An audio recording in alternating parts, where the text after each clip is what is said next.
business news, there is a tentative agreement to end the month-long strike at General Motors in the United States. That shutdown quickly stalled operations of GM and its suppliers here in Canada as well.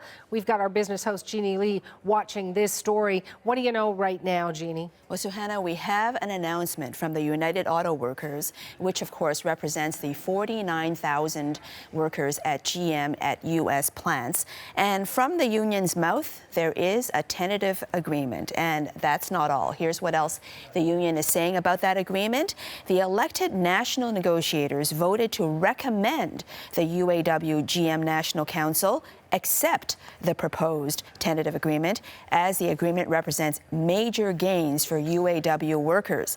Now, major gains, what would that mean? This strike, remember, was about getting better wages, better benefits, and a way for temporary employees to become permanent employees. And the union had argued that the rank and file had stuck with GM through its near-death experience 10 years ago and taken a lot of sacrifices, and now that GM is healthy and making healthy profits, that they should be able to share in that. But GM, of course, on the other side in the staring contest said, hey, we have to keep our wages lower, on the lower side, because we're competing against non-U.S. automakers who have lower wages in the U.S. But obviously, they have come to some kind of term. After all, a lot of incentive here. This has lasted 31 days so far, the longest strike at GM in almost 50 years, and it's cost GM about $1.5 billion. And of course, wages have been lost by a lot of those workers, all those workers. Definitely, 31 days, long time.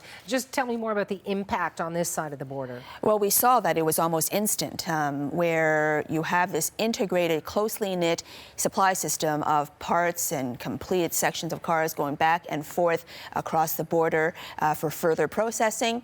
Well, right away we saw within days plants here in Canada either slow down or just shut down completely. And thousands of workers at 3 plants in Ontario are now off work, waiting for this word. So they'll be watching this announcement as well.